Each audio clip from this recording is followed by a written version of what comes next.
کیسے 9 ماہ کا طویل عرصہ گزرا، مالک نے تجھے اپنی نگاہ میں رکھا، مالک نے تجھے اپنی نظر کرم میں رکھا، ایک لمحے کے لیے بھی اس کی رحمت کی نظر سے تو دور نہ ہوا۔ فَكَسَوْنَا الْعِظَامَ لَحْمًا ثُمَّ أَنشَأْنَاهُ خَلْقًا آخر۔ اب ماں کے سینے میں ممتا کا پیار رکھا۔ اب ماں اٹھتی ہے تو احتیاط سے، ماں سوتی ہے تو احتیاط سے، ماں کھاتی ہے تو احتیاط سے، کہیں میرے بچے کی صحت کو نقصان نہ پہنچ جائے۔ مجھے بتائیں یہ ماں کے سینے میں پیار کس نے رکھا ہے؟ اگر کوئی ماں کا بے ادب ہو، سارا معاشرہ اسے لعنت اور ملامت کرتا ہے کہ تو ماں کا بے ادب ہے، نافرمان ہے۔ مجھے بتائیے جو ماں کا بے ادب ہے وہ نافرمان ٹھہرا، وہ ساری کائنات کے اندر دھتکارا ہوا ٹھہرا، ہر ایک بندہ اسے ملامت کرتا ہے۔ تجھے تیری ماں نے بڑے مشکل وقت کے اندر پالا پوسا بڑا کیا، آج تو نے اس کی محنتوں کا یہی بدلہ دینا تھا؟ تو نے ان کو جھڑکیاں دی، نافرمانی کی، گالیاں سنائی، برا بلا کہا، یہ کیا کر دیا تو نے؟ مجھے بتاؤ ماں کے سینے میں پیار کس نے رکھا تھا؟ ماں کے لہجے میں شفقتوں کا یہ خزانہ کس نے رکھا تھا؟ ماں کی بولی کے اندر یہ شہد کا مٹھاس کس نے رکھا تھا؟ وہ ماں کے خوبصورت لہجے کے اندر یہ کھنڈ جیسا مٹھاس کس نے رکھا تھا؟ مجھے بتائیں یہ ماں کی لوریوں کے اندر یہ سکون و اطمینان کی خوبصورت گہرائی کس نے رکھی تھی؟ مجھے بتائیں یہ ماں رات کے ٹھنڈے ٹھنڈے وقت کے اندر جب ٹھنڈے بستر پہ خود سوئی، گرم لحاف تجھے پہنایا، مجھے بتا یہ ماں کے اندر یہ شفقتوں کا خزانہ کس نے رکھا؟ یہ آپ بھی کہیں گے، آپ بھی کہیں گے، سب کہیں گے اللہ۔ کیا کہیں گے؟ سارے بولے اللہ۔ اگر ماں کی بے ادبی کریں تو نافرمان ہے، اور جو اللہ کی نافرمانی کرے، جو رب کے مقابلے میں کھڑا ہو جائے، جو مسجد میں قدم رکھے ہی نہ، جس کی پیشانی کو کبھی سجدہ نصیب ہی نہ ہوا ہو، جس نے کبھی بڑوں کا ادب ہی نہ کیا ہو، جس نے ہمیشہ لوگوں کو رلایا ہو، ہمیشہ دکھ دیا ہو، تکلیف دی ہو، ہمیشہ لوگوں کا جینا مشکل کیا ہو، جس نے لوگوں کا جینا اجیرن کر دیا ہو، کیا مجھے بتائیں وہ اللہ تعالیٰ جب ناراض ہو گیا پھر کچھ بچتا ہے؟ میرا رب فرماتے آؤ میں تمہیں اپنا تعارف کراؤں، اللہ لا الہ الا هو الحی القیوم۔ وہ حی ہے، وہ قیوم ہے، وہ ہمیشہ سے ہے، ہمیشہ رہے گا، نہ اس کی ابتدا ہے نہ اس کی انتہا ہے، وہ خود سے ہے، لم یلد ولم یولد، نہ اسے کسی نے پیدا کیا نہ وہ کسی سے پیدا ہوا، وہ ان تمام بشری عوارض سے، بشری تقاضوں سے پاک ہے، لیکن اس نے تمہیں بنایا۔ هل اتى علی الانسان حین من الدہر لم یکن شیئا مذکورا، تجھے پتا ہے تو تھا ہی نہیں، تجھے اللہ نے پھر بنایا، اور پھر 9 ماہ کے طویل عرصے کے اندر ماں نے خوبصورت غذائیں کھائی، ماں کا بدن بڑھتا گیا، پیٹ بڑھتا گیا، احساس بڑھتا گیا، لطیف جذبات بڑھتے گئے، سپنے بنتی گئی ماں خواہشات کا ایک نیا جہان آباد کرتی گئی، بستیاں آباد کرتی گئی۔ میں اپنے بچے کو یوں پالوں گی، یہ میرا بچہ بڑا ہوگا، جوان ہوگا، میرے بڑھاپے کی لاٹھی بنے گا، میرا سہارا بنے گا۔ لیکن 9 ماہ کے طویل عرصے میں ماں نے درد سہا، تکلیف اٹھائی، ڈاکٹروں کے پاس چکر لگنے پڑے، کئی دوائیاں کھانی پڑی، کئی ایسی کڑوی گولیاں کھانی پڑی جو ماں عادی نہیں تھی لیکن کھائی، کیونکہ تجھے صحت مند دیکھنا چاہتی تھی، تجھے دنیا میں دیکھنا چاہتی تھی، تجھے ہنستا اور مسکراتا ہوا دیکھنا چاہتی تھی، تیرے لبوں پہ مسکراہٹ دیکھنا چاہتی تھی، تجھے اپنی باہوں میں لے کر تجھے لوریاں سنانا چاہتی تھی۔ اس لیے ماں نے ہر درد سہا، ہر تکلیف اٹھائی، ساری کائنات اکٹھی ہو جائے۔ وہ ایک شخص آیا حضرت عبداللہ بن عمر کے پاس، بتائیے حضور میں نے سخت گرمیوں کے موسم میں میرے پاؤں میں جوتے بھی نہیں ہوتے تھے، اور اس سخت زمین کے اوپر اگر گوشت کا ٹکڑا بھی رکھا جائے تو وہ بھی اپنے آپ بھون دیا جائے، میں نے ننگے پاؤں کے ساتھ اپنی ماں کو اپنے کاندھوں پہ اٹھایا، اور پھر میں نے کعبے کا طواف کیا، میں نے صفا مروہ کے چکر لگائے، میں نے اپنی ماں کو اپنے کاندھوں پہ اٹھا کے میں نے یہ مقامات مقدسہ کی زیارت کرائی۔ یہ مجھے بتائیں ہل ادیت حقھا، کیا میں نے ماں کا حق ادا کر دیا؟ حضرت عبداللہ بن عمر نے فرمایا جب ماں تجھے جنم دے رہی تھی، جب تو ولادت کے مرحلے میں تھا، جب تو دنیا میں آنے والا تھا، اس وقت تیری ماں کی بدن جو ہے وہ درد کے اندر ڈوبا ہوا تھا، سانسوں کی مالا ٹوٹنے والی تھی، آنکھیں پتھرا گئی تھی، خون کی گردش تھم گئی تھی، اور بدن تناؤ کا شکار ہو گیا تھا، رگیں پھٹنے والی تھی، لگتا تھا کہ بس روح نکلنے والی ہے، قیامت کا وہ لمحہ تھا، ماں جو ہے لگتا تھا بس روح نکلنے والی ہے۔ فرمایا وہ جو لمحے گزرے درد زہ کے، جنم دینے کے وقت کے، فرمایا ایک لمحے کا بھی تو نے حق نہیں ادا کیا، ایک لمحے کا بھی حق نہیں ادا کیا۔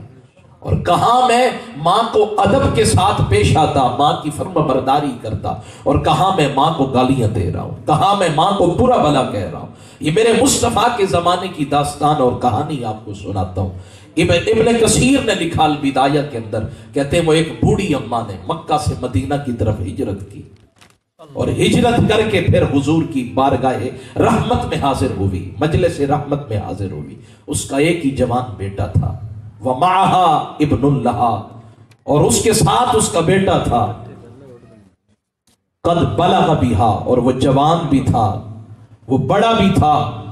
اب جب حضور کی مجلس رحمت میں وہ حاضر ہوئی، نہایت ادب کے ساتھ عرض کروں گا، توجہ صرف میری طرف آپ، تاکہ کچھ لے کر جائیں، پیغام لے کر جائیں۔ حضور کی بارگاہ میں ایک بوڑھی عورت آتی ہے، ابن کثیر نے، بہت بڑے محدث ہیں، یہ عربی زبان کے اندر کتاب ہے تاریخ کی، اس کا حوالہ آپ کے سامنے رکھ رہا ہوں، لیکن کچھ سبق لے کر جائیں۔ کہا وہ حضور کی مجلس رحمت میں حاضر ہوئی، اور جب حاضر ہوئی میرے آقا انعامدار صلی اللہ علیہ وسلم کی بارگاہ میں، میرے حضور نے اسے خواتین میں بھیج دیا، اور جو اس کا نوجوان بیٹا تھا اسے اصحاب صفہ کی جماعت میں شامل کر دیا۔ اور یہ اصحاب صفہ وہ صحابہ تھے جن کے پاس بدن ڈھانپنے کے لیے کپڑے نامکمل تھے۔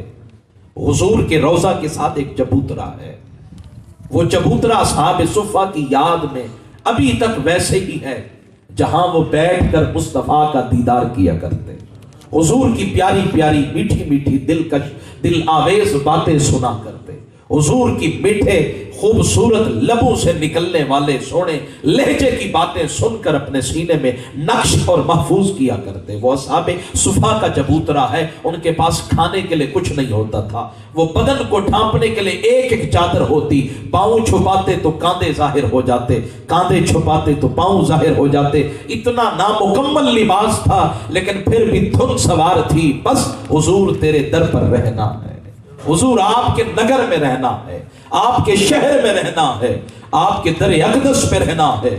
میرے آقا کے غلاموں، مصطفیٰ جان رحمت صلی اللہ علیہ وسلم کی یہ پیاری بوڑھی عورت جو ہے صحابیہ حضور کی مجلس میں رہتی ہے، اچانک ان اصابہ وباء المدینہ، مدینہ میں وبا چل پڑی، طاعون کی بیماری چل پڑی، مریضہ، اور جب بیمار ہو گئی، کافی بیماری پھیل گئی، تو اب وہ نوجوان جو اس بوڑھی ماں کا بیٹا تھا وہ بھی بیمار ہو گیا، اور اسی بیماری کی زد کے اندر وہ انتقال پذیر ہو گیا، اس کا انتقال ہو گیا۔ اب ایک ہی بیٹا ہے، مجھے بتائیں کسی بوڑھی ماں کا ایک بیٹا ہو، بڑھاپے کی لاٹھی ہو، سہارا ہو، آرزو ہو، امید ہو، اور وہی انتقال کر جائے، تو اس کی تو دنیا لٹ گئی، اس کا تو وہڑا اجڑ گیا، اس کی تو خوشیاں ختم ہو گئی۔ اب اس کے لیے جینے کا سہارا کون ہوگا اللہ اور اس کے رسول کے بعد؟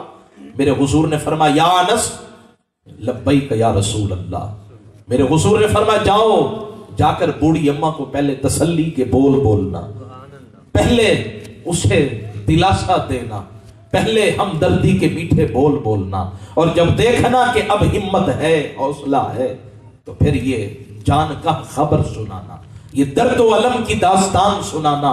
وہی بیٹا جس کو مکہ سے لے کر آئی تھی، اس کا انتقال ہو گیا ہے۔